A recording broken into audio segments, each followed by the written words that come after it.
Hello everyone, welcome to Juport. എല്ലാവർക്കും മക്കളെ ജൂപോർട്ടിന്റെ +1 commerce and humanities ചാനലിലേക്ക് സ്വാഗതം. യെസ്, നമ്മൾ മോസ്റ്റ് റിപ്പീറ്റഡ് ക്വസ്റ്റ്യൻസിലെ നിങ്ങളുടെ +1 ഹിസ്റ്ററിയുടെ പബ്ലിക് എക്സാം നാളെ നടക്കുമ്പോൾ ആ എക്സാമിന് ചോദിക്കാൻ ചാൻസ് ഉള്ള ഏറ്റവും ഇമ്പോർട്ടൻ്റ് ആയിട്ടുള്ള കുറച്ച് ക്വസ്റ്റ്യൻസ് ആണ് നമ്മൾ ഇന്ന് ഡിസ്കസ് ചെയ്യുന്നത്. അതിൻ്റെ പാർട്ട് 1 നമ്മൾ ഓൾറെഡി നമ്മുടെ ചാനൽ അവൈലബിൾ ആണ്. നമ്മൾ പാർട്ട് 2 ആണ് ഡിസ്കസ് ചെയ്യുന്നത്. അപ്പോൾ ഞാൻ വീണ്ടും ആവർത്തിച്ച് പറയുകയാണ്, ഈ ക്വസ്റ്റ്യൻസ് മാത്രം പഠിച്ചാൽ പോരാ, നമ്മൾ ലൈവിൽ ഡിസ്കസ് ചെയ്ത ക്വസ്റ്റ്യൻസ് ആണ് മെയിനായിട്ട് പഠിക്കുന്നത്. ഇതെന്താണ് ഏറ്റവും കൂടുതൽ ഇമ്പോർട്ടൻ്റ് ആയിട്ടുള്ള, ഏറ്റവും കൂടുതൽ തവണ നിങ്ങളുടെ പ്രീവിയസ് ഇയർ എക്സാമിന് ഹിസ്റ്ററിയുടെ എക്സാമിന് ചോദിച്ചിട്ടുള്ള ഏറ്റവും ഇമ്പോർട്ടൻ്റ് ആയിട്ടുള്ള ക്വസ്റ്റ്യൻസ് ആണ്. ഇത് മാത്രം പഠിച്ചാൽ പോരാ.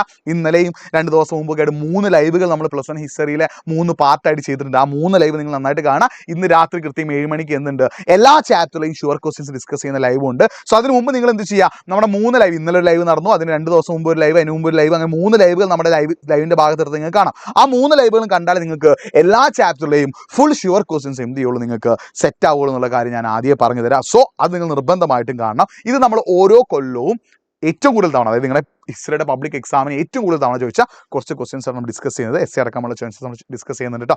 Okay, yes. അപ്പോൾ 3 ഓർഡേഴ്സ് അഥവാ 3 ക്രമങ്ങൾ എന്നുള്ള ചാപ്റ്ററിന് ഒരുപാട് തവണ എക്സാമിന് 8 മാർക്കിന് ചോദിച്ചൊരു ക്വസ്റ്റ്യൻ ആണ്. ഈ 3 ഓർഡേഴ്സ്, 3 ക്രമങ്ങളുടെ സവിശേഷതകൾ എഴുതാൻ ഒരുപാട് തവണ എന്ത് ചെയ്തിട്ടുണ്ട്, എക്സാമിന് ചോദിച്ചിട്ടുണ്ട്. 3 ക്രമങ്ങളുടെ സവിശേഷതകൾ എഴുതാൻ ഒരുപാട് തവണ എക്സാമിന് ചോദിച്ചിട്ടുണ്ട്. അപ്പോൾ ശ്രദ്ധിച്ചോ, ഒന്നാമത്തെ ഓർഡർ ഏതാടാ, പ്രീസ്ലി ക്ലാസ് അഥവാ പുരോഹിതര വർഗ്ഗമാണ് അല്ലേ. ശ്രദ്ധിക്കണേ, priestly class was the first order of the social class അല്ലെ. ഈ സാമൂഹിക വിഭാഗത്തിന്റെ ഏറ്റവും ടോപ്പിൽ വരുന്ന ക്ലാസ് ഏതാടാ, പ്രീസ്ലി ക്ലാസ് ആണ്. The Catholic church had its own law and land given by the rulers. The church had also right to collect taxes. അപ്പോൾ ഇവർക്ക് എന്താ, സ്വന്തമായിട്ട് ഭൂമിയുള്ള ആളുകളായിരുന്നു, സ്വന്തമായിട്ട് നിയമമുള്ള ആളുകളായിരുന്നു. ഇവർക്ക് എന്ത് പിരിക്കാനുള്ള അവകാശം ഉണ്ടായിരുന്നു, ടാക്സ് അഥവാ നികുതി പിരിക്കാനുള്ള അവകാശം ആർക്കുണ്ട്, ഈ ഫസ്റ്റ് ഓർഡറിന് കേട്ടോ. അപ്പോൾ ഈ ഫസ്റ്റ് ഓർഡർ പറഞ്ഞാൽ പ്രീസ് അഥവാ പുരോഹിതന്മാരാണ്. ഇതിൻ്റെ ഒക്കെ ടോപ്പ് ആരാടാ, പോപ്പ്, റോമിലെ പോപ്പാണ്. ആ പോപ്പിനായ ബിഷപ്പുമാരുണ്ട്. അവർക്ക് താഴെയാണ് സാധാരണ ആരുള്ളത്, നോർമൽ പ്രീസ്റ്റ് ഉള്ളത് കേട്ടോ. സോ എല്ലാവർക്കും ഒന്നും എന്താവാൻ സാധിക്കില്ല, പ്രീസ്റ്റ് ആവാൻ സാധിക്കില്ല. Serfs disabled and women were denied priest അല്ലേ. പുരോഹിതം, അതായത് വികലാംഗര്, സ്ത്രീകൾ, അതേപോലെ അടിയാളർ, ഇവർക്കൊന്നും എന്താവാൻ സാധിക്കുമായിരുന്നില്ല, പുരോഹിതരാവാൻ സാധിക്കുമായിരുന്നില്ല.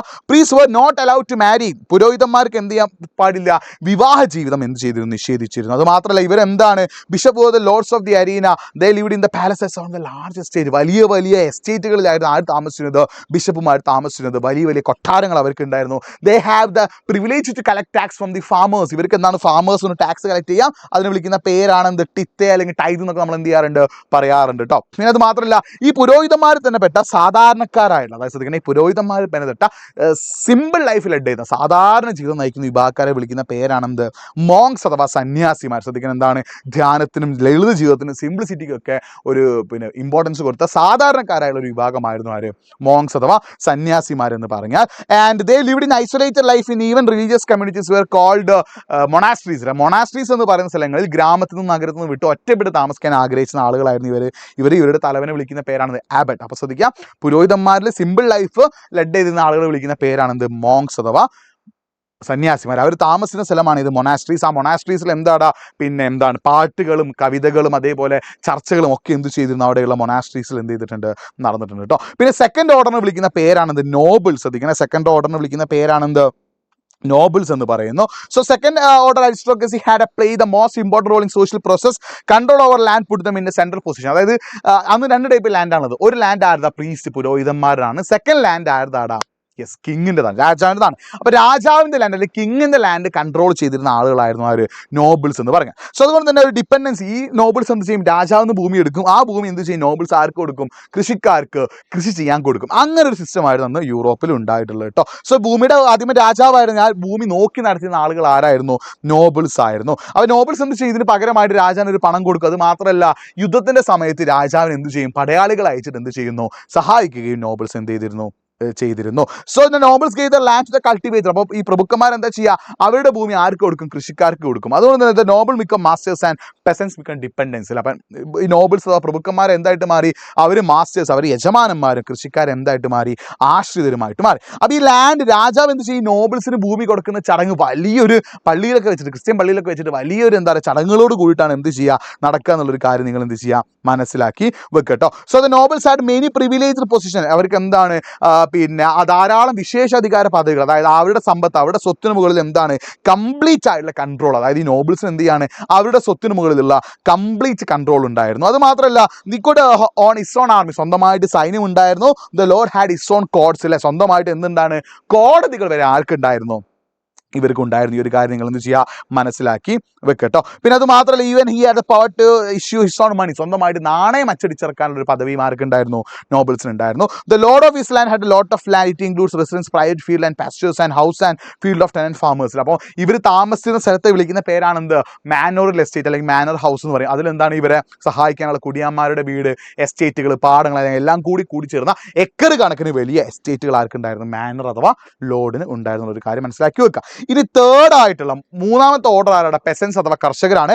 അതിൽ ആരൊക്കെ ഉണ്ട്, ഫ്രീ പെസൻസും ഉണ്ട്, അൺഫ്രീ പെസൻസും ഉണ്ട് കേട്ടോ. സ്വതന്ത്രരായിട്ടുള്ള കർഷകരും ഉണ്ട്, അസ്വതന്ത്രരായിട്ടുള്ള കർഷകർ അഥവാ സെർവ്സ് അല്ലെങ്കിൽ അടിയാളരുന്നുണ്ട് കേട്ടോ. ശ്രദ്ധിക്കുക, ആദ്യം ഫ്രീ പെസൻസ് ആണ് നോക്കുന്നത്. ഫ്രീ പെസൻസ് പറഞ്ഞാൽ എന്താ, held land as ടെനൻസ് of the Lord, they must perform military service for the Lord for at least 40 days in a year അല്ലേ. അതായത് സ്വതന്ത്ര കർഷകർ എന്ന് പറഞ്ഞാൽ എന്താ, പ്രഭുവിൻ്റെ കുടിയാന്മാർ, അതായത് പ്രഭുവിൽ നിന്ന് ഭൂമി പാട്ടത്തിന് അല്ലെങ്കിൽ വാടകയ്ക്ക് എടുക്കുന്ന ആളുകളാണ് ആര്, ഫ്രീ പെസൻസ്. അതിന് പകരമായിട്ട് എന്ത് ചെയ്യണം, അവർ ചെറിയൊരു പണം പ്രഭുവിന് കൊടുക്കണം. അതിനേക്കാൾ പുറമെ എന്താണ്, they have to work 40 days as a military person, അതായത് സൈനിക സേവനം. വർഷത്തിൽ 40 ദിവസമെങ്കിലും ഇവർ എന്ത് ചെയ്യണം, സൈനിക സേവനം നടത്തണം. അവിടെ തീർന്നിട്ടില്ല, they must have gone for work in the lord's estate for some fixed days, at least 3 days in a week. അതായത് ആഴ്ചയിൽ മിനിമം 3 ദിവസമെങ്കിലും എന്ത് ചെയ്യണം, പ്രഭുവിൻ്റെ വീട്ടിൽ പോയി ജോലി ചെയ്യണം. ഇതിനൊന്നും അവർക്ക് ശമ്പളം കിട്ടില്ല, പക്ഷേ അവർ കൃഷി ചെയ്യുന്ന സാധനങ്ങളുടെ വരുമാനം മൊത്തം ആർക്ക് എടുക്കാം, ഫ്രീ ആയിട്ടുള്ള പെസൻസിന് എടുക്കാം. അതുമാത്രം apart from helping the field, women and children had to perform some other work their occupation including spinning and weaving cloth, making candles and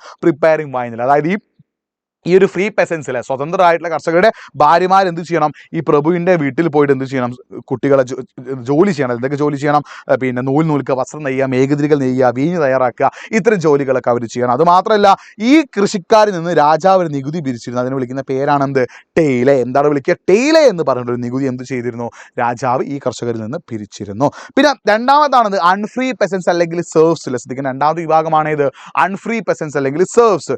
the doesn't had their own land, സ്വന്തമായിട്ട് ഭൂമിയില്ല. They cultivate on lord's land and not give most of the products to the lord. അപ്പോൾ എന്താ, ഇവർ ഈ Lord's അഥവാ ഈ പ്രഭുവിൻ്റെ ഭൂമിയിൽ കൃഷി ചെയ്യുകയും കൃഷി ചെയ്യുന്ന മൊത്തം സാധനം ആർക്ക് കൊടുക്കും, പ്രഭുവിന് കൊടുക്കും. ഇവരെന്താ, അടിമകളെ പോലെ, സ്ലേവ്സ്, അടിമകളെ പോലെയായിരുന്നു ഇവരുണ്ടായിരുന്നത്. The lord had certain monopoly powers of the subject എന്ന് വെച്ചാൽ ഈ അടയാളന്മാരുടെ മേലിൽ എന്ത് ചെയ്യാണ്, പ്രഭുവിന് ചില കുത്തകാധികാരങ്ങൾ ഉണ്ടായിരുന്നു. അപ്പോൾ ഒരു കുത്തക മുതലാളിയെ പോലെയായിരുന്നു ആരുണ്ടായിരുന്നു, പ്രഭു ഉണ്ടായിരുന്ന ഒരു കാര്യം കൂടി നിങ്ങൾ എന്ത് ചെയ്യുക, മനസ്സിലാക്കി വെക്കട്ടെ. അപ്പോൾ ഇത്രയും പോയിന്റ്സ് നിങ്ങൾ എന്ത് ചെയ്യണം, നിങ്ങളോട് എസ്സേ ചോദിച്ചാൽ നിങ്ങൾ അതിലേക്ക് ആഡ് ചെയ്യണം. പിന്നെ 2 മാർക്കിനൊക്കെ എക്സാം ഒരുപാട് തവണ ചോദിച്ചൊരു ക്വസ്റ്റൻ ആണ് മാനോറിയൽ എസ്റ്റേറ്റ്. എന്താണ് മാനോറിയൽ എസ്റ്റേറ്റ് എന്ന് പറഞ്ഞാൽ, എന്താണ് manorial estate? A lord has his own manor house, അതായത് സ്വന്തമായിട്ട് പ്രഭുവിൻ്റെ ലോർഡിൻ്റെ ഹൗസ് അല്ലെങ്കിൽ പ്രഭുവിൻ്റെ വീടിനെ വിളിക്കുന്ന പേരാണെന്ത്, മാനോറിയൽ എസ്റ്റേറ്റ്. ഒരു മാനോറിയൽ എസ്റ്റേറ്റ് ചുരുങ്ങിയത് എത്ര ആൾക്കാരുണ്ടാവും, 12 ഫാമിലീസ്. വലുതൊക്കെ ആണെങ്കിൽ എത്ര ഉണ്ടാവും, 50 to 60 ഫാമിലീസ്. ചെറുതാണെങ്കിൽ 12, വലുതാണെങ്കിൽ 50 മുതൽ 60 വരെ ഫാമിലീസ് ഉണ്ടാവും. The manor estate had all the necessity of daily life, അല്ലെ, നിത്യജീവിതത്തിന് ആവശ്യമായ എല്ലാ കാര്യങ്ങളും എവിടെ ഉണ്ടായിരുന്നു, മാനോറിയൽ എസ്റ്റേറ്റിൽ ഉണ്ടായിരുന്നു. Grains were the known the fields, അതായത് വയലുകൾ ഉണ്ടായിരുന്നു. അതുപോലെ കൃഷിപ്പണിക്കാരും മരപ്പണിക്കാരും കൊല്ലന്മാരും തട്ടാന്മാരും അങ്ങനെ എല്ലാ ജോലി ചെയ്യുന്ന ആളുകൾ എവിടെ ഉണ്ടാവും, ഒരു മാനോറിയൽ എസ്റ്റേറ്റിൽ ഉണ്ടാകും. പിന്നെ അത് മാത്രം സ്ത്രീകൾ എന്ത് ചെയ്യും, നൂൽ നൂൽക്കുന്നു. കുട്ടികൾ എന്താണ്, പ്രഭുവിൻ്റെ വീഞ്ഞ് നിർമ്മാണശാല പണിയെടുത്തു. പിന്നെ അത് മാത്രം ചില സാധനങ്ങൾ, ഉപ്പ്, ആട്ടുകല്ല് പോലുള്ള, സോൾട്ട് പോലെയുള്ള, മെറ്റൽസ് പോലെയുള്ള സാധനങ്ങളൊക്കെ പുറത്തുനിന്നകത്തേക്ക് കൊണ്ടുവരികയും ചെയ്തിട്ടുണ്ട്. ഈ ഒരു കാര്യം നിങ്ങൾ എന്ത് ചെയ്യുക, മനസ്സിലാക്കി വെക്കുക. പിന്നെ അതേപോലെ എക്സാമിന് 4 മാർക്കിന് ഒരുപാട് തവണ ചോദിച്ചൊരു ക്വസ്റ്റൻ ആണെന്ത്, 14th century ക്രൈസിസ്, 14ാം നൂറ്റാണ്ടിലെ പ്രതിസന്ധി. ഒരുപാട് തവണ എന്ത് ചെയ്തിട്ടുണ്ട്, എക്സാമിന് ചോദിച്ചിട്ടുണ്ട് കേട്ടോ. ശ്രദ്ധിച്ചാൽ ഈ 14th century ക്രൈസിസ് എന്ന് പറഞ്ഞാൽ എന്താ, 14ാം നൂറ്റാണ്ടായപ്പോഴേക്കും യൂറോപ്പിൽ ചില പ്രശ്നങ്ങളുണ്ടായി. ഏതൊക്കെയാണ്? ഒന്ന്, കാലാവസ്ഥയിൽ മാറ്റം വന്നു. രണ്ടാമത്, ട്രേഡ്, വ്യാപാരം തകർന്നു. മൂന്നാമത്തെ, ബ്ലാക്ക് ഡെത്ത് എന്ന് വിളിക്കുന്ന പ്ലേഗ് എന്ന് പറഞ്ഞ ചെള്ളു പരത്തുന്ന ഒരു അസുഖം എന്ത് ചെയ്യാണ്, യൂറോപ്പിൽ സ്പ്രെഡ് ആവുകയാണ്. അപ്പോൾ ശ്രദ്ധിക്കുക, by the end of the 13th century there were major changes in the climate of northern Europe. യൂറോപ്പിന്റെ വടക്ക് ഭാഗത്തൊക്കെ എന്ത് ചെയ്യാണ്, കാലാവസ്ഥയിൽ ഒരുപാട് മാറ്റങ്ങൾ എന്ത് ചെയ്തു വന്നു. The warm climate is gone and replaced by very cold climate, അല്ലെ, ഊഷ്മളമായ കാലാവസ്ഥ ഇല്ലാതാകുകയും പകരം അതിശൈത്യമുള്ള കാലാവസ്ഥ ഉണ്ടാവുകയും ചെയ്തു. This change in climate affected agriculture. ഈ ഒരു കാലാവസ്ഥയിലുള്ള ഒരു മാറ്റം എന്തിനെ സ്വാധീനിച്ചു, കൃഷിയെ സ്വാധീനിക്കുകയും അതെന്തായിട്ട് മാറി, ഉയർന്ന പ്രദേശങ്ങളിൽ കൃഷി ഇറക്കാൻ ബുദ്ധിമുട്ടാവുകയും ചെയ്തു. പിന്നെ അത് മാത്രം, ഈ സമയത്തിന് വലിയ വലിയ കൊടുങ്കാറ്റുകളും കടൽ പ്രളയവും അതുപോലെ തന്നെ എന്ത് ചെയ്യാണ്, പലതും ഉണ്ടായത് കൃഷി തകരാൻ കാരണമായി. ഇതെന്താണ്, ഗവൺമെൻറ്റിൻ്റെ വരുമാനത്തെ ബാധിച്ചു. അതുമാത്രമല്ല, ഈ പുൽമേടുകളും മറ്റൊക്കെ വെട്ടിത്തെളിച്ചു. അതായത് അന്നത്തെ കാലത്ത് ഇഷ്ടിക ഉണ്ടാക്കാനായിട്ട് എന്താണ്, മരങ്ങളും മറ്റൊക്കെ എന്ത് ചെയ്തിരുന്നു, വെട്ടിത്തെളിച്ചിരുന്നു. അത് മാത്രമല്ല, ഈ പുൽമേടുകൾ മറ്റൊക്കെ വെട്ടിത്തെളിച്ചിട്ട് കൃഷി ചെയ്യുകയും ചെയ്തിരുന്നു. അത് മണ്ണിൻ്റെ വളക്കൂറിനെ ബാധിക്കുകയും കന്നുകാലികൾക്ക്, അല്ലെ, കാറ്റിൽസിന് റെയർ ചെയ്യാനുള്ള ഒരു പ്ലേസ് ഇല്ലാതാവുകയും ചെയ്തു. അതുമാത്രം ഈ സമയത്താണ് ധാരാളമായിട്ട് ജനസംഖ്യ കൂടുകയും എല്ലാവർക്കും പ്രോപ്പറായിട്ട് ഫുഡ് കൊടുക്കാൻ പറ്റാത്ത ഒരു അവസ്ഥ വരികയും ചെയ്തു. അതൊരു ഇഷ്യൂ ആയി. പിന്നെ അത് മാത്രമല്ല, ഈ സമയത്ത് മറ്റൊരു ഇഷ്യൂ ആണെന്ത്, പിന്നെ കൊളാപ്സ് ഓഫ് ദി ട്രേഡ്, കച്ചവടം തകരുക എന്ന് പറഞ്ഞാൽ എന്താ, അന്നത്തെ കാലത്ത് പണം ഇല്ലെങ്കിൽ കോയിൻസ്, അന്ന് കോയിൻസ് ആണ് യൂറോപ്പിൽ ഉപയോഗിച്ചത്. ആ കോയിൻ എന്താണ് പ്രോപ്പറായിട്ട് പ്രൊഡ്യൂസ് ചെയ്യാൻ പറ്റാതെ, കാരണം സിൽവറിന് കോയിനാണ് അന്നത്തെ കാലത്ത് ഉപയോഗിച്ചത്. അപ്പോൾ സ്പെയിനിൽ അല്ലെങ്കിൽ ഇംഗ്ലണ്ടിൻ്റെ പല ഭാഗത്തും അല്ലെങ്കിൽ ഫ്രാൻസിൻ്റെ ഭാഗത്തൊക്കെ ഉള്ള സിൽവർ മൈൻസ് എന്ത് മൈൻ ചെയ്തെടുക്കാൻ പറ്റതായി, സിൽവർ മൈൻ ചെയ്തെടുക്കാൻ പറ്റാത്ത ഒരു അവസ്ഥ വന്നു. അപ്പം കച്ചവടം പ്രോപ്പറായിട്ട് ചെയ്യാൻ പറ്റാത്ത ഒരു കഷ്ടമായിട്ട് മാറി. പിന്നെ മറ്റൊന്നാണ് ബ്ലാക്ക് ഡെത്ത് എന്ന് വിളിക്കുന്ന പ്ലേഗ്, ചെള്ളു വരുന്ന അസുഖം യൂറോപ്പിൽ ജനസംഖ്യയുടെ 40% കവർന്നെടുത്തത്. ഇത്രയും പ്രശ്നങ്ങളാണ് യൂറോപ്പ് എന്ത് ചെയ്തത്, ഫേസ് ചെയ്തത്. ഇതിനെ നമ്മൾ എന്ത് വിളിക്കുന്നത് 14th century ക്രൈസിസ്. അതാണ് 16ാം നൂറ്റാണ്ടിലെ പ്രതിസന്ധി. ഈ പോയിന്റ്സ് നിങ്ങൾ അതിലേക്ക് എന്ത് ചെയ്യണം, ആഡ് ചെയ്യണം. അടുത്ത 7th ചാപ്റ്ററിന് എക്സാമിന് ചോദിക്കാൻ ചാൻസ് ഉള്ള ക്വസ്റ്റൻസ് നമുക്ക് വളരെ ഇമ്പോർട്ടൻ്റ് ആയ ക്വസ്റ്റൻസ് നോക്കാം. 2 മാർക്കിനൊക്കെ എക്സാമിന് ഒരുപാട് തവണ ചോദിച്ചൊരു ക്വസ്റ്റൻ ആണ് എന്ത്, റിനൈസൻസ് മാൻ അഥവാ നവോത്ഥാന മനുഷ്യൻ എന്ന പദം ഒരുപാട് തവണ എന്ത് ചെയ്തിട്ടുണ്ട്, എക്സാമിന് ചോദിച്ചിട്ടുണ്ട് കേട്ടോ. അപ്പോൾ എന്താണ് the term renaissance man use to describe a person with many interest and skills, അല്ലെ, ഒന്നിലധികം കഴിവുകളും താല്പര്യങ്ങളും ഉള്ള മനുഷ്യനെ വിളിക്കുന്ന പേരാണെന്ത്, റിനൈസൻസ് മാൻ അഥവാ നവോത്ഥാന മനുഷ്യൻ. നിങ്ങൾ ശ്രദ്ധിക്കണേ, ഒന്നിലധികം കഴിവുകളും താല്പര്യങ്ങളും ഉള്ള മനുഷ്യനെ വിളിക്കുന്ന പേരാണെന്ത്, റിനൈസൻസ് മാൻ അഥവാ നവോത്ഥാന മനുഷ്യൻ. ദൈവ scholar, diplomat, theologian, artist combine in one. അവരെന്താണ് അവരും നയതന്ത്രജ്ഞരും ദൈവജ്ഞനും കലാകാരൻ. അതായത് ഒന്നിലധികം കഴിവ്, ഒരാളെന്താണ് പാട്ട് പാടാനും ഡാൻസ് കളിക്കാനും കവിത എഴുതാൻ അറിയുന്ന ഒരാൾ, അതായത് ഒന്നിലധികം കഴിവുള്ള ആളെയാണ് നമ്മൾ എന്ത് വിളിക്കുക, റിനൈസൻസ് മാൻ അഥവാ നവോത്ഥാന മനുഷ്യൻ എന്ന് വിളിക്കട്ടോ. അതേപോലെ ഈ ഒരു ചാപ്റ്റർ 2 മാർക്കിന് എക്സാമിന് ചോദിച്ചൊരു ക്വസ്റ്റൻ ആണ് എന്ത്, മൈക്കൽ ആഞ്ചലോയുമായിട്ട് ബന്ധപ്പെട്ട ക്വസ്റ്റ്യൻസ് ഒരുപാട് തവണ ഈ ഒരു ചാപ്റ്ററിന് എക്സാമിന് ചോദിച്ചിട്ടുണ്ട്. എന്താണ്, അതായത് അന്നത്തെ കാലത്ത് എന്താണ്, some individual who were equally skilled in painting, statutory and architecture lived in the time of റിനൈസൻസിലെ നവോത്ഥാന കാലഘട്ടത്തിൽ വാസ്തുശില്പകലയിലും പ്രതിമാ നിർമ്മാണത്തിലും ചിത്രകലയിലും ഒക്കെ ഒരുപോലെ സ്കില്ലുള്ള ആളുകൾ ജീവിച്ചിരുന്നു. അത് അങ്ങനത്തെ ഒരാളായിരുന്നു ആര്, മൈക്കൽ ആഞ്ചലോയുടെ കോൺട്രിബ്യൂഷൻ എന്തൊക്കെയാണ്, he immortalise the painting of ceiling of Sistine Chapel, അല്ലേ, അതായത് എന്ത് ചെയ്യാണ്, പിന്നെ സിസ്റ്റീൻ ചാപ്പൽ എന്ന് പറഞ്ഞ ചാപ്പൽ അഥവാ പള്ളിയുടെ എന്താണ് മുകൾ ഭാഗത്ത് എന്ത് ചെയ്യാണ് ഒരു ചിത്രങ്ങൾ വരച്ചു. അത് മാത്രമല്ല പിയേത്ത, ഒരു സ്കൾപ്ചർ പിയേത്ത എന്ന ശില്പം വരച്ചിട്ടുണ്ട്. അത് മാത്രമല്ല design the dome of saint Peter's church in റോമിലെ സെന്റ് പീറ്റേഴ്സ് ചർച്ചിന്റെ ഡോം താഴെ കൂടെ നിർമ്മിച്ചതും ആരാണ്, മൈക്കൽ ആഞ്ചലോയാണ്. മൈക്കൽ ആഞ്ചലോയെ പോലെ തന്നെ മറ്റൊരാളായിരുന്നു ഫിലിപ്പോ ബ്രൂണോലിച്ചി. എന്താണ് ദ്യുമോ എന്ന് പറഞ്ഞിട്ടുള്ള ചിത്രം, ഇത് ആരുടെ സംഭാവനയായിരുന്നു, ഫിലിപ്പോ ബ്രൂണോലിച്ചി സംഭാവനയായിരുന്നു. മറ്റൊരാളായിരുന്നു ആര്, ലിയനാർഡോ ഡാവിഞ്ചിയുടെ സംഭാവന ഏതൊക്കെയാണ്, മോണാലിസ, ലാസപ്രാൻ, ഇതൊക്കെ എന്താണ് ലിയനാർഡോ ഡാവിഞ്ചിയുടെ സംഭാവനകളാണ്. അത് പഠിച്ചു വെക്കണം, എക്സാം ചോദിക്കാറുണ്ട്. പിന്നെ എന്താണ് ഈ പ്രൊട്ടസ്റ്റന്റ് റിഫോർമേഷൻ, എക്സാമിന് ഒരുപാട് തവണ 4 മാർക്കിനൊക്കെ ചോദിച്ചതാണ് കേട്ടോ, ശ്രദ്ധിക്കണേ. അപ്പോൾ അതിന് ലീഡേഴ്സിൻ്റെ പേര് ഓർത്ത് വെക്കണം, പ്രൊട്ടസ്റ്റന്റ് റിഫോർമേഷൻ. അപ്പോൾ എന്താണ് പ്രൊട്ടസ്റ്റന്റ് റിഫോർമേഷൻ എന്ന് പറഞ്ഞാൽ, അതായത് ഈ റിനൈസൻസ് പീരീഡിൽ എന്ത് ചെയ്യാണ്, ക്രിസ്ത്യൻസിന് എന്ത് മനസ്സിലായി, അത് അന്ന് കത്തോലിക് ക്രിസ്ത്യൻ ആണ്, അല്ലേ. അപ്പോൾ ക്രിസ്ത്യൻസിന് എന്ത് മനസ്സിലായി, യൂറോപ്പിലുള്ളത് ആരാടാ, കാത്തലിക് ക്രിസ്ത്യൻസ് ആണ്, ക്രിസ്ത്യൻസ് ആണ്. അപ്പോൾ അവർക്ക് എന്ത് മനസ്സിലായി, ഈ അന്നത്തെ കാലഘട്ടത്തിൽ എന്താണ് പുരോഹിതന്മാർ അവരെ ചൂഷണം ചെയ്യാണ്, അവരെ എക്സ്പ്ലോയിറ്റ് ചെയ്യാണ്, അല്ലേ. അതായത് എന്ത് ചെയ്യാണ്, ഈ Italy humanist movement dominated by professional scholars, but in the northern Europe humanist attract many members of the church, അല്ലേ. അപ്പോൾ എന്താണ് അന്നത്തെ കാലത്ത് യൂറോപ്പിലുള്ള പലരും റിനൈസൻസ് കാലഘട്ടത്തിൽ ഹ്യൂമാനിസത്തെ കുറിച്ച് പഠിക്കുകയും അവർ പലർക്കും പല കാര്യങ്ങളും മനസ്സിലാവുകയും ചെയ്തതോടുകൂടി അവർ എന്ത് ചെയ്യാണ്, the request of the Christian to practice religion on the lines prescribe by ancient text the religion. അതായത് പണ്ടത്തെ കാലത്തെ ക്രിസ്തുമതം എങ്ങനെയായിരുന്നു, എത്ര ലളിതമായിരുന്നോ അതേപോലുള്ള സിംപ്ലിസിറ്റി അഥവാ ലാളിത്യത്തിലേക്ക് തിരിച്ചു പോകണമെന്നും പുരോഹിതന്മാരുടെ ഈ ലക്ഷൂറിയസ് ആഡംബര ജീവിതം അവസാനിപ്പിക്കണമെന്ന് എന്ത് ചെയ്തു, അവർ പറഞ്ഞു. In short they want to bring back Christianity to its earlier simplicity. ചുരുക്കി പറഞ്ഞാൽ എന്താണ്, അവർക്ക് ക്രിസ്തുമതത്തെ പണ്ടത്തെ ലളിതമായ ഇതിലേക്ക് എന്താണ് തിരിച്ചു കൊണ്ടുപോകാൻ അവർ ആഗ്രഹിച്ചത്. അത് മാത്രമല്ല അങ്ങനെ ഇവരെന്താണ് ദൈവം, അന്നത്തെ ക്രിസ്തു മതത്തിലെ പുരോഹിതന്മാർ എന്ത് ചെയ്യുന്നുണ്ട്, സാധാരണക്കാരായിട്ടുള്ള ആളുകളെ ചൂഷണം ചെയ്യുകയാണ്, പറ്റിക്കുകയാണ്, അവരിൽ നിന്ന് ഉയർന്ന വരുമാനം ഈടാക്കുകയാണ്, അങ്ങനെ ഒരുപാട് കാര്യങ്ങൾ പറഞ്ഞു. അതിനെതിരെയൊക്കെ എന്ത് ചെയ്യാൻ ആരംഭിച്ചു, പ്രൊട്ടസ്റ്റിംഗ് അഥവാ പ്രതിഷേധം ആരംഭിച്ചു.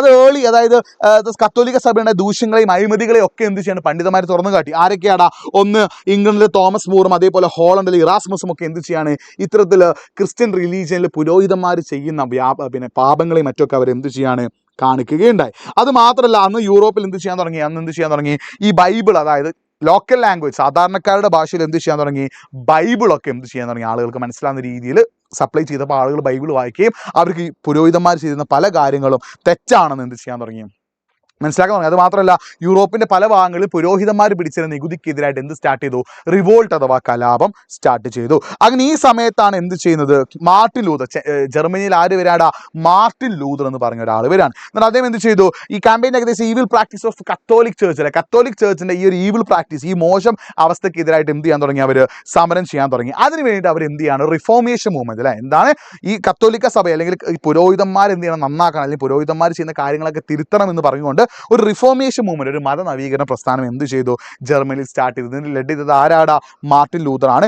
ലേറ്റർ ഇത് എന്തായിട്ട് മാറി, പ്രൊട്ടസ്റ്റൻസ്. ലേറ്റർ ഈ വിഭാഗത്തെ വിളിച്ചിരുന്ന പേരാണെന്ത്, പ്രൊട്ടസ്റ്റൻസ് എന്ന് പറഞ്ഞു. സോ ഇവരെന്ത് ചെയ്യാണ്, തിന്മകൾക്കും അനാചാരങ്ങൾക്കും he asked to follows to complete faith in God. He believed that faith could guide them to the right life and heaven അല്ലേ. അപ്പോൾ എന്ത് ചെയ്യാണ് ലൂതർ കത്തോലിക്ക സഭയിലെ തിന്മകൾക്കും അനാചാരങ്ങൾക്കും എതിരായിട്ട് ശക്തമായ പ്രചരണം എന്ത് ചെയ്ത് ആരംഭിച്ചു.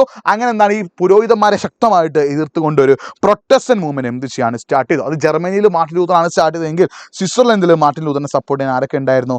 ഉൾഡ്രിച്ച് സിങ്കിലും അതേപോലെ തന്നെ ജോൺ കാൽവിനും ഉണ്ടായിരുന്നു. അങ്ങനെ ഈ പ്രൊട്ടസ്റ്റന്റ് വിഭാഗത്തിന്റെ ഐഡിയാസ് എന്ത് ചെയ്യാൻ തുടങ്ങി ധാരാളമായിട്ട് ആരെ ആക്സെപ്റ്റ് ചെയ്തു? അവിടുത്തെ സാധാരണക്കാരായിട്ടുള്ള ആളുകളും കച്ചവടക്കാരും റിനൈസൻസ് പീരീഡിലെ പല ആളുകളും എന്ത് ചെയ്തു? ആക്സെപ്റ്റ് ചെയ്തു. പക്ഷേ ഗ്രാമങ്ങളിൽ പൊതുവെ കത്തോലിക്ക സഭയ്ക്ക് തന്നെയായിരുന്നു സ്വാധീനമെങ്കിലും നഗരങ്ങളിൽ എന്ത് ചെയ്യാൻ തുടങ്ങി?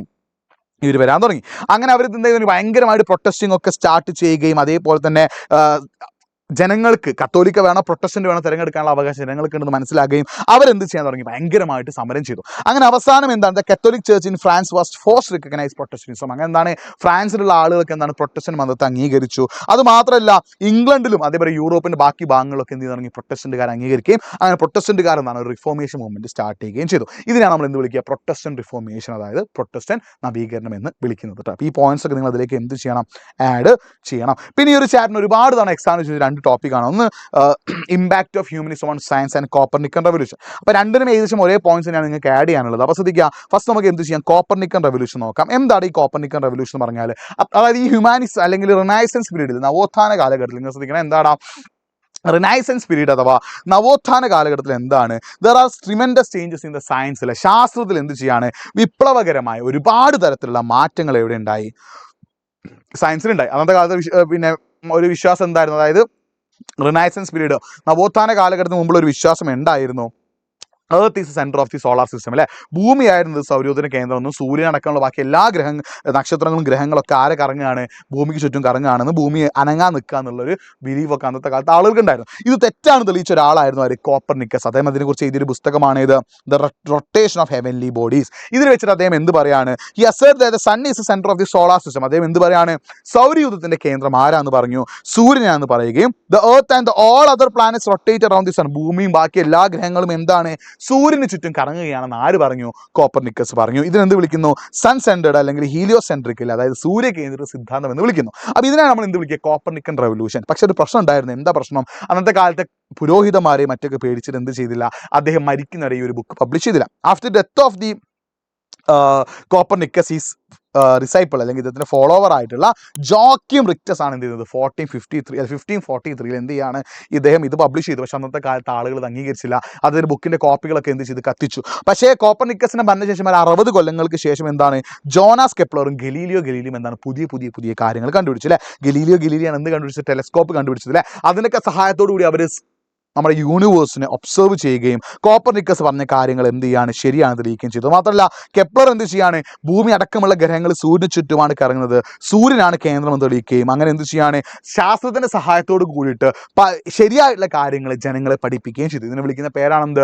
സയൻറ്റിഫിക് റെവല്യൂഷൻ അഥവാ ശാസ്ത്ര വിപ്ലവം. ഇതിന് സഹായിച്ച ആളുകളായിരുന്ന ഐസക് ന്യൂട്ടനെ പോലെയുള്ള ആളുകളൊക്കെ എന്താണ് എന്ത് കൊണ്ടുവന്നു? ഈ ഒരു പിന്നെ നമ്മുടെ ഗ്രാവിറ്റേഷൻ തിയറിയിലെ ഗുരുത്വാകർഷണ സിദ്ധാന്തം കൊണ്ടുവന്നതോടുകൂടി ഒരുപാട് തെറ്റിദ്ധാരണകൾ ആർക്ക് മാറി? സാധാരണക്കാരായിട്ടുള്ള ആളുകൾക്ക് മാറിയിട്ടുണ്ട്. അങ്ങനെ ഇതിനൊക്കെ സഹായത്തോട് കൂടിയിട്ട് അവരെന്ത് ചെയ്യാണ്? പ്രപഞ്ചത്തെ പഠിക്കുകയും തെറ്റായിട്ടുള്ള കാര്യങ്ങൾ, അതായത് മനുഷ്യർ അത്രയും കാലം വിശ്വസിക്കുന്ന പല തെറ്റായിട്ടുള്ള കാര്യങ്ങൾ എന്ത് ചെയ്യാണ്? സയൻസിൻ്റെ ഹെൽപ്പോട് കൂടിയിട്ട് ശരിയാക്കിയിട്ട് പുതിയ ശരിയായ കാര്യങ്ങൾ പഠിക്കുകയും ചെയ്തു. ഇതിനെ വിളിക്കുന്ന പേരാണ് എന്ത്? സയൻറ്റിഫിക് റെവല്യൂഷൻ അഥവാ ശാസ്ത്ര വിപ്ലവം എന്ന് പറയുന്നത്. അപ്പോൾ ഈ ഒരു കാര്യങ്ങൾ നിങ്ങൾ എന്ത് ചെയ്യണം? മനസ്സിലാക്കി വെക്കണം കേട്ടോ. ഓക്കെ ആണല്ലോ? യെസ്, ഇത്രയുമാണ് നമുക്കിതിൽ പഠിക്കാനുള്ളത്. ഓക്കെ, ഇനി age of discoveries and inventions എന്നുള്ള ചാപ്റ്ററിൽ ഒരുപാട് തവണ എക്സാമിന് ചോദിച്ചാണ് എന്ത്? ഇൻഡസ്ട്രിയൽ റെവല്യൂഷൻ സ്റ്റാർട്ട് ചെയ്തത് എവിടെയാണ്? ബ്രിട്ടനിലാണ്. എന്തുകൊണ്ടാണ് ബ്രിട്ടനിൽ തന്നെ ഇൻഡസ്ട്രിയൽ റെവല്യൂഷൻ സ്റ്റാർട്ട് ചെയ്യാനുള്ള റീസൺ? അത് എക്സാമിന് എന്ത് ചെയ്യാറുണ്ട്? ചോദിക്കാറുണ്ട് കേട്ടോ. ശ്രദ്ധിക്കണേ, ഒന്നാമത്തെ റീസൺ എന്താ? പൊളിറ്റിക്കൽ സ്റ്റെബിലിറ്റിയിലെ ഒരു രാഷ്ട്രീയമായ സുസ്ഥിരത. എന്ത് ചെയ്യാണ്? ബ്രിട്ടനിൽ 17th സെഞ്ചുറി മുതൽ 17ാം നൂറ്റാണ്ട് മുതൽ എന്തുണ്ട്? ഒരു സ്റ്റേബിൾ ആയിട്ടുള്ള ഒരു അടിപൊളിയായിട്ടുള്ള ഒരു പൊളിറ്റിക്കൽ സിസ്റ്റം എവിടെ ഉണ്ടായിരുന്നു? ബ്രിട്ടനിലുണ്ടായിരുന്നു. ഒരു സ്റ്റേബിൾ അല്ലെങ്കിൽ ഒരു അടിപൊളിയായിട്ടുള്ള പൊളിറ്റിക്കൽ സിസ്റ്റം എവിടെ ഉണ്ടായിരുന്നു? ബ്രിട്ടനിലുണ്ടായിരുന്നു. അതാണ് എന്ത്? First reason. സെക്കൻഡ് റീസൺ എന്താണ്? The market in the country had a national character. രാജ്യത്തിനുള്ള കമ്പോളത്തിന്, അതായത് ബ്രിട്ടനിലുള്ള എല്ലാ ആളുകളും എന്താണ്? ലണ്ടനിലേക്കൊക്കെ വന്നിട്ടാണ് എന്ത് ചെയ്യുക? കച്ചവടം ചെയ്യുക. അങ്ങനെ ഒരു കോമൺ ആയിട്ടുള്ള സംഭവം ഉണ്ടായിരുന്നു. പിന്നെ wide spread use of money. ബ്രിട്ടനിൽ നല്ല രീതിയിൽ ആളുകൾ പണം, കോയിൻസിലെ പണമായിട്ട് എന്ത് ചെയ്യാണ്? ആളുകൾ ശമ്പളം കൊടുക്കുകയും പണമായിട്ടുള്ള കാര്യങ്ങൾ അന്ന് ഉപയോഗിക്കുകയും ചെയ്തിട്ടുണ്ട്. പിന്നെ ഇമ്പാക്റ്റ് ഓഫ് അഗ്രികൾച്ചർ റെവല്യൂഷൻ, അതായത് ഈ ബ്രിട്ടനിൽ ഇൻഡസ്ട്രി റെവല്യൂഷൻ മുമ്പ് അഗ്രികൾച്ചർ റെവല്യൂഷൻ വന്നിട്ടുണ്ട് അല്ലേ. ഇൻഡസ്ട്രി റെവല്യൂഷൻ പറഞ്ഞാൽ എന്താ, അത്രയും കാലം വീടിൻ്റെ സൈഡിലൊക്കെ സാധനങ്ങൾ ഉൽപ്പാദിപ്പിച്ച് എങ്ങോട്ടേക്ക് മാറി, വലിയ വലിയ ഫാക്ടറിയിലേക്ക് മാറി. അപ്പോൾ ആ ഫാക്ടറിയിലേക്ക് ആവശ്യമായ സാധനങ്ങളൊക്കെ എവിടെ നിന്നാണ് കിട്ടിയത്, അഗ്രികൾച്ചർ റെവല്യൂഷനിലൂടെയാണ് കിട്ടിയത്. പിന്നെ അത് മാത്രം ബ്രിട്ടനിൽ നല്ല നല്ല നഗരങ്ങൾ ഉണ്ടായിരുന്നില്ല, അതായത് ലണ്ടൻ, ബിർമിംഗ്ഹാം പോലെയുള്ള നഗരങ്ങളും. ലണ്ടൻ തന്നെ അന്നത് വേൾഡ് ട്രേഡ് സെൻ്റർ ആയിരുന്നു, ലോകത്തിലുള്ള എല്ലാ ആളുകളും കച്ചവടത്തിനായിട്ട് വന്നൊരു സ്ഥലം ഏതായിരുന്നു, ലണ്ടനായിരുന്നു. അപ്പോൾ ലണ്ടനെ പോലുള്ള സിറ്റീസും എന്താണ് ബ്രിട്ടന് സഹായിച്ചു. അതുമാത്രമല്ല ബ്രിട്ടനിൽ എന്താണ് നല്ല രീതിയിലുള്ള റിവേഴ്സ് ഇല്ല, അതായത് വാട്ടർ ട്രാൻസ്പോർട്ടേഷൻ, അതായത് ഈ ഇൻഡസ്ട്രി റെവല്യൂഷൻ്റെ ഭാഗമായിട്ട് സാധനങ്ങൾ എത്തിക്കാനുള്ള റിവേഴ്സ്, തെംസ് അടക്കമുള്ള നദികൾ എവിടെ ഉണ്ടായിരുന്നു, ബ്രിട്ടനിലുണ്ടായിരുന്നു. നല്ല നല്ല ബാങ്കുകൾ എവിടെ ഉണ്ടായിരുന്നു, ബ്രിട്ടനിലുണ്ടായിരുന്നു. പിന്നെ ഈ ഫാക്ടറിയിലൊക്കെ ജോലി ചെയ്യാനുള്ള സാധാരണക്കാരായിട്ടുള്ള ആളുകൾ വില്ലേജിൽ നിന്ന് നഗരത്തിലേക്ക് എങ്ങോട്ടേക്ക് കുടിയേറി, ബ്രിട്ടനിൽ കുടിയേറി. അപ്പോൾ ഈ റീസൺ കൊണ്ടൊക്കെയാണ് ബ്രിട്ടനിൽ എന്ത് സ്റ്റാർട്ട് ചെയ്തത്, ഇൻഡസ്ട്രിയൽ റെവല്യൂഷൻ അഥവാ വ്യവസായ വിപ്ലവം ബ്രിട്ടനിൽ തന്നെ സ്റ്റാർട്ട് ചെയ്തു കേട്ടോ. പിന്നെ ഇങ്ങനെയുള്ള മാത്സ് ഫോളോയിങ് ഉണ്ട്, ഇങ്ങനെയുള്ള മാത്സ് ഫോളോയിങ് എക്സാമിന് എന്ത് ചെയ്യാറുണ്ട്, ചോദിക്കാറുണ്ട്. അപ്പോൾ ശ്രദ്ധിക്കേണ്ട കാര്യം, ഇത് പഠിച്ചു വെക്കുക, ഈ ഒരു ടേബിൾ നിങ്ങൾ പഠിച്ചു വെക്കണേ. ഫ്ലൈയിങ് ഷട്ടിൽ കണ്ടുപിടിച്ചത് ആരാടാ, ജോൺ കെ ആണ്. സ്പിന്നിങ് ജെന്നി കണ്ടുപിടിച്ചത് ആരാടാ, ജെയിംസ് ആർഗ്രേവ്സ് ആണ്. വാട്ടർ ഫ്രെയിം കണ്ടുപിടിച്ചത് ആരാടാ, റിച്ചാർഡ് ആർക്വൈറ്റ് ആണ്. മ്യൂള് കണ്ടുപിടിച്ചത് ആരാടാ, സാമുവൽ ക്രോംപ്റ്റൺ ആണ്. പവർ ലൂം കണ്ടുപിടിച്ചത് ആരാടെ, എഡ്വിൻ കാർട്ട്റൈറ്റ് ആട്ടോ. അപ്പോൾ ഈ കാര്യങ്ങൾ അങ്ങോട്ടേക്ക് എന്ത് ചെയ്യുക, പഠിച്ചു വെക്കുക, എക്സാമിന് എന്ത് ചെയ്യാറുണ്ട്, ചോദിക്കാറുണ്ട്. മാത്സ് ഫോളോയിങ് വൺ വേർഡ് ഒക്കെ ആയിട്ട് എന്ത് ചെയ്യാം, ഈ ഭാഗത്ത് നിന്ന് ക്വസ്റ്റ്യൻസ് വരാം. പിന്നെ അടുത്ത എന്താടാ, how did the industrial revolution effect the workers, women and children, സ്ത്രീകളെയും കുട്ടികളെയും എങ്ങനെയാണ് വ്യവസായ വിപ്ലവം ബാധിച്ചത്, അത് എക്സാമിന് എന്ത് ചെയ്യാറുണ്ട്, ചോദിക്കാറുണ്ട് കേട്ടോ. തൊഴിലാളികളൊക്കെ ബാധിച്ചത് എങ്ങനെയാണ് എക്സാമിന് ഒരുപാട് തവണ ചോദിച്ചിട്ടുണ്ട്. ശ്രദ്ധിച്ചോ, വർക്കേഴ്സ് ലൈഫ് എന്താ, the condition of the workers in and outside the factory is quite miserable അല്ലേ. ഈ തൊഴിലാളികൾ ആസ് എ ഫാക്ടറിക്കുള്ളിലും ഫാക്ടറിക്ക് പുറത്തും എന്താണ്, വളരെ കഷ്ടത്തിലായിരുന്നു അല്ലേ. The poor working condition in factories, തൊഴിലാളികൾക്ക് എന്താണ് ഫാക്ടറിയിൽ പുവറായിട്ടുള്ള, വളരെ മോശമായിട്ടുള്ള ഒരു അവസ്ഥയായിരുന്നു. ആൻഡ് ലോങ് വർക്കിംഗ് അവേഴ്സിൽ, അതായത് ഒരുപാട് സമയം, ദിവസം 14-15 മണിക്കൂറൊക്കെ എന്ത് ചെയ്യേണ്ടി വരും, അവർക്ക് ജോലി ചെയ്യേണ്ടി വരും. ആൻഡ് അത് മാത്രമല്ല, അവർക്ക് പ്രോപ്പർ റെസ്റ്റ് ഇല്ല, പിന്നെ കിട്ടുന്ന ഫുഡ് കുറവാണ്, സാലറി കുറവാണ്. പിന്നെ അൺഹൈജീനിക് ആയുള്ള കണ്ടീഷൻ, അവർ താമസിക്കുന്നതൊക്കെ എവിടെയാണ്, വൃത്തിയില്ലാത്ത സിറ്റുവേഷനാണ് അവർ എന്ത് ചെയ്യുന്നത്, ജീവിക്കുന്നത്. ഈ കാരണങ്ങൾ കൊണ്ടൊക്കെ തന്നെ ദേ ആൾസോ ഹാവ് മെനി ഡിസീസസിൽ, ഒരുപാട് അസുഖങ്ങളൊക്കെ ഉണ്ടായിരുന്നു. അപ്പോൾ ഒരാൾ തൊഴിലാളിയായി മാറിക്കഴിഞ്ഞാൽ 15, 16, 17 കൊല്ലം മാത്രം, അതായത് 20 വയസ്സുള്ള ഒരാൾ തൊഴിലാളിയായി മാറിക്കഴിഞ്ഞാൽ അയാൾ 30-35 വയസ്സ് വരെ മാത്രമേ എന്ത് ചെയ്യുള്ളൂ, ജീവിക്കുള്ളൂ. അത്രത്തോളം വളരെ കുറഞ്ഞ ലൈഫ് സ്പാൻ ആണ് ബ്രിട്ടനിലെ ഓരോ വർക്കേഴ്സിനും ഉണ്ടായത്. അതിനുള്ള കാരണം എന്താ, അവരുടെ സിറ്റുവേഷൻ ആണ് അല്ലേ. അത് മാത്രമല്ല, എന്താടാ, half of the children did not survive beyond the age of 5, പല കുട്ടികളും 5 വയസ്സിൽ കൂടുതൽ അപ്പുറത്തേക്ക് എന്ത് ചെയ്തിരുന്നില്ല, ജീവിച്ചിരുന്നില്ല. പിന്നെ ജനസംഖ്യ വർദ്ധിച്ചത് മൂലം എന്ത് ചെയ്യുന്നു, ആളുകൾക്ക് പ്രോപ്പറായിട്ട് താമസിക്കാൻ സ്ഥലമില്ല, സ്ലമ്മുകളാണ് ആളുകൾ താമസിച്ചത്. അവിടെ എന്താണ്, അൺഹൈജീനിക് ആയിട്ടുള്ള വാട്ടർ അല്ല, വൃത്തിയില്ലാത്ത വെള്ളമാണ്. ആ വെള്ളത്തിലൂടെ പല അസുഖങ്ങളും അവർക്ക് കിട്ടി. പ്രോപ്പറായിട്ട് സാലറി ഇല്ല. കോളറ, ടൈഫോയിഡ് പോലുള്ള മാരക അസുഖങ്ങൾ അവർക്ക് വന്നു. കോളറ കാരണം ഏകദേശം 31,000-ഓളം ആളുകളൊക്കെ അന്ന് മരണപ്പെട്ടിട്ടുണ്ട്. അപ്പോൾ തൊഴിലാളികളുടെ അവസ്ഥ എന്തായിരുന്നു, വളരെ വളരെ കഷ്ടത്തിലായിരുന്നു. ഇനി സ്ത്രീകളുടെയും കുട്ടികളുടെയും കാര്യം നോക്കുകയാണ്, അതിലും കഷ്ടമായിരുന്നു. അതായത് hard to work long hours continuously in factories mines under strict discipline അല്ലേ. സ്ത്രീകൾക്കും കുട്ടികൾക്കൊക്കെ എന്ത് ചെയ്യണം, ഫാക്ടറിയിലും അതേപോലെ ഖനികളിലും എന്ത് ചെയ്യണം, ഒരുപാട് സമയം തുടർച്ചയായിട്ട് ജോലി ചെയ്യേണ്ടിയിരുന്നു. പ്രോപ്പർ റെസ്റ്റ് ഇല്ല, ഫുഡില്ല, വെള്ളമില്ല. അതൊക്കെ എന്താണ്, നിങ്ങളെപ്പോലെ പഠിക്കേണ്ട പ്രായത്തിലൊക്കെ ചൂടും പുകയും ഏറ്റ കുട്ടികൾ എന്താണ് കഷ്ടപ്പെടുന്ന ഒരു അവസ്ഥ അന്നത്തെ കാലഘട്ടത്തിൽ ഉണ്ടായിരുന്നു. അതുമാത്രമല്ല, child labour was so brutal that the machines like spinning jenny were design to operate by only by the children. അപ്പോൾ സ്പിന്നിങ് ജെന്നി പോലുള്ള ചില ഉപകരണങ്ങൾ എന്താണ്, കുട്ടികൾക്ക് മാത്രമേ എന്ത് ചെയ്യാൻ, പ്രവർത്തിപ്പിക്കാൻ കഴിയുള്ളൂ. സോ അതുകൊണ്ട് തന്നെ അവർക്ക് എന്താണ്, പലപ്പോഴും കുട്ടികൾ ഈ മെഷീനുകൾക്കിടയിൽ കുരുങ്ങിപ്പോയിട്ട് മരിച്ചു പോകുന്ന സമ്പ്രദായം ഉണ്ടായിരുന്നു. ഞായറാഴ്ചകളിൽ പോലും എന്താണ്, അവർക്ക് ലീവ് അനുവദിച്ചിരുന്നില്ല. പിന്നെ അത് മാത്രമല്ല, കോൾ മൈൻസിലെ പലപ്പോഴും കൽക്കരി ഖനികൾ, നല്ല ചൂടുള്ള സ്ഥലമാണല്ലേ, ഈ കോൾ മൈനിലൊക്കെ സ്ത്രീകളും കുട്ടികളും ജോലി ചെയ്തിരുന്നു. അവരൊക്കെ അവിടെ വെച്ച് മരണപ്പെട്ടു പോവുകയും പിന്നെ ശ്വാസകോശ സംബന്ധമായ അസുഖങ്ങൾ മൂലം ഉണ്ടാകുകയും ഒക്കെ ചെയ്യുന്നൊരു അവസ്ഥ അവിടെ ഉണ്ടായിരുന്നു. Children was use to open the close door of the coal wagons that the travel through the മൈൻസിലെ, ഖനികളിലൂടെ സഞ്ചരിച്ചിരുന്ന കൽക്കരി വാഗനുകളുടെ വാതിലുകൾ തുറക്കാനും അടയ്ക്കാനും കുട്ടികളെയാണ് ഉപയോഗിച്ചത്. അതും കുട്ടികൾക്ക് എന്താണ്, പലപ്പോഴും പല രീതിയിലുള്ള പ്രശ്നങ്ങളും ഉണ്ടാക്കി. അതുമാത്രമല്ല, ജോലി സമയത്ത് സ്ത്രീകൾ അനുഭവിക്കുന്ന പല പ്രശ്നങ്ങൾ, പല ഹ്യൂമിലിയേഷൻസ്, പിന്നെ പലതരത്തിലുള്ള പീഡനങ്ങളൊക്കെ എന്താണ്, സ്ത്രീകൾക്കും വളരെയധികം പ്രശ്നങ്ങൾ ഉണ്ടാക്കിയിട്ടുണ്ടായിരുന്നു. ചുരുക്കി പറഞ്ഞാൽ സ്ത്രീകളുടെയും കുട്ടികളുടെയും തൊഴിലാളികളുടെയും അവസ്ഥ വളരെ കഷ്ടമായിരുന്ന ഒരു കാര്യം നിങ്ങൾ എന്ത് ചെയ്യുക, മനസ്സിലാക്കി വെക്കട്ടോ. പിന്നെ നിങ്ങൾ ശ്രദ്ധിക്കേണ്ടത്, ഈ ഒരു ക്വസ്റ്റ്യൻ നിങ്ങൾ ശ്രദ്ധിക്കുക, how far the protest movement help to improve the material condition. അതായത് പ്രതിഷേധ പ്രസ്ഥാനങ്ങൾ അല്ലെങ്കിൽ എന്താണ് ഈ പിന്നെ ലുദ്ധിസം നമ്മൾ നല്ല ലൈവ് ഡിസ്കസ് ചെയ്താണ്. ലുദ്ധിസം പോലെയുള്ള പ്രതിഷേധ പ്രസ്ഥാനങ്ങൾ വന്നതോടുകൂടി എന്താണ്, അവിടെ ഒരുപാട് മാറ്റങ്ങളുണ്ടായി, പുതിയ നിയമങ്ങളൊന്നും. ഈ നിയമങ്ങളുമായിട്ട് ബന്ധപ്പെട്ട ക്വസ്റ്റ്യൻസ് എന്ത് ചെയ്യാറുണ്ട്, എക്സാമിന് ചോദിക്കാറുണ്ട്. അപ്പോൾ ശ്രദ്ധിക്കണേ, ബ്രിട്ടനിൽ എന്താണ് ലുദ്ധിസം പോലെയുള്ള പ്രൊട്ടസ്റ്റ് മൂവ്മെന്റ് ഒക്കെ വന്നതുകൊണ്ട് തന്നെ ബ്രിട്ടനിൽ എന്താണ്, തൊഴിലാളികളുടെയും കുട്ടികളുടെയും അവസ്ഥ പരിഹരിക്കാനുള്ള ചില നിയമങ്ങൾ എന്ത് ചെയ്ത് കൊണ്ടുവന്നു. ആ നിയമങ്ങളെ കുറിച്ചിട്ട് എന്ത് ചെയ്യാറുണ്ട്, എക്സാമിന് ചോദിക്കാറുണ്ട്. ഒന്നാം നിയമം ഏതാടാ, 1890 പാസ് ചെയ്ത ഒരു ആക്ടാണ്. അതായത് 9 വയസ്സിന് താഴെയുള്ള കുട്ടികളെ ഫാക്ടറിയിൽ ജോലി എടുപ്പിക്കുന്നത് എന്ത് ചെയ്തു, നിരോധിച്ചു. രണ്ടാമത്തെ എന്താ 9 മുതൽ 16 വയസ്സുള്ള ആളുകളുടെ ജോലി എത്ര നിജപ്പെടുത്തി? 12 മണിക്കൂറായിട്ട് എന്ത് ചെയ്തു?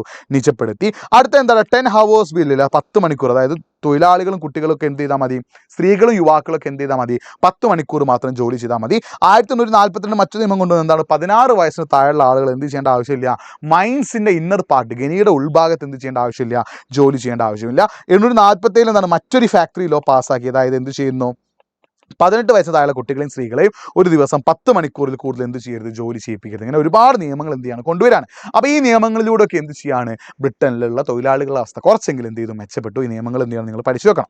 പിന്നെ അവസാനത്തെ ചാപ്റ്റർ, നമ്മുടെ പാത്ത് ടു മോഡേണൈസേഷനുള്ള ലാസ്റ്റ് ചാപ്റ്ററിൽ ക്രൊണോളജിക്കൽ ഓർഡറാണ് 4 മാർക്കിന് ചോദിക്കുക. ആ ക്രൊണോളജിക്കൽ ഓർഡറിന്റെ സെപ്പറേറ്റ് വീഡിയോ നമ്മൾ നമ്മുടെ ചാനലിൽ എന്ത് ചെയ്തിട്ടുണ്ട്, അത് നിങ്ങൾ കാണാം. ക്രൊണോളജിക്കൽ ഓർഡർ എന്ന് പറയുമ്പോൾ എക്സാം ചോദിക്കാൻ ചാൻസ് ഒന്ന് ലോങ് മാർച്ച് അല്ലേ, മാവോ സീഡിങ്ങിന്റെ ലോങ് മാർച്ച് ചോദിക്കും. സണ്ണിയാറ്റ്സിന്റെ ഐഡിയോളജി ശ്രദ്ധിക്കണം, സണ്ണിയാറ്റ്സിന്റെ ഐഡിയോളജി ചോദിക്കും. പിന്നെ അതേപോലെ തന്നെ മേജി റിസ്റ്റോറേഷൻ, ഈ 3 കാര്യങ്ങൾ പഠിച്ചു വെക്കണേ. പിന്നെ ബാക്കി നമ്മൾ ഇന്നത്തെ ലൈവ് ഡിസ്കസ് ചെയ്യും കേട്ടോ. ലോങ് മാർച്ച്, സണ്ണിയാറ്റ്സിന്, മേജി റിസ്റ്റോറേഷൻ, ഈ 3 കാര്യങ്ങളുമാണ് എന്ത് ചെയ്യുക, അടുത്തതായിട്ട് എക്സാമിന് എന്ത് ചെയ്യാം, ചോദിക്കട്ടോ. ലോങ് മാർച്ച്, സണ്ണിയാറ്റ്സൻ ആൻഡ് മേജി റിസ്റ്റോറേഷൻ, ഈ കാര്യങ്ങൾ നിങ്ങൾ എന്ത് ചെയ്യുക, പഠിച്ചു വെക്കണം. ഇത് 10ാമത്തെ ചാപ്റ്ററിൽ ക്രൊണോളജിക്കൽ ഓർഡർ, കാലഗണനാ ക്രമത്തിൽ ചെയ്ത് അതിൻ്റെ വീഡിയോ നമ്മുടെ ചാനൽ അവൈലബിൾ ആണ്, നിങ്ങൾ നിർബന്ധമായിട്ടും കാണുക. അതിന് പുറമെ എക്സാമിന് ചോദിക്കുന്നതാണ് ഇത് ലോങ് മാർച്ച്, സണ്ണിയാറ്റ്സൻ, മേജി റിസ്റ്റോറേഷൻ. ഇത് വളരെ ഇമ്പോർട്ടൻ്റ് ആണ്, മോസ്റ്റ് റിപ്പീറ്റഡ് ഈ 3 ഇതിനുശേഷം ബാക്കി ചോദിക്കാൻ ചാൻസ് ഉള്ളത് നമ്മൾ ഇന്നത്തെ ലൈവ് ഡിസ്കസ് ചെയ്യും. സോ എല്ലാവരും ലൈവിലേക്ക് വരിക. ലൈവിലാണ് നമ്മൾ ഫുൾ ക്വസ്റ്റ്യൻസ് ഡിസ്കസ് ചെയ്ത്, മോസ്റ്റ് റിപ്പീറ്റഡ് ക്വസ്റ്റ്യൻ മാത്രമാണ്. ഇനിയും ഒരുപാട് കാര്യങ്ങൾ നമുക്ക് ഡിസ്കസ് ചെയ്യാനുണ്ട്. അത് ഓൾറെഡി നമ്മുടെ ചാനൽ അവൈലബിൾ ആണ്. ഇന്നലത്തെയും 2 ദിവസം മുമ്പ് അതിന് മുമ്പുള്ള ലൈവിലൂടെ നമ്മൾ ആ കാര്യങ്ങളൊക്കെ ഡിസ്കസ് ചെയ്തിട്ടുണ്ട്. സോ എല്ലാവരും കറക്റ്റായിട്ട് ലൈവിലേക്ക് എത്തുക, സെറ്റാക്കുക, നന്നായിട്ട് പഠിക്കുക. എല്ലാവർക്കും ഹിസ്റ്ററിയിൽ ഫുൾ മാർക്ക് കിട്ടട്ടെ. All the best.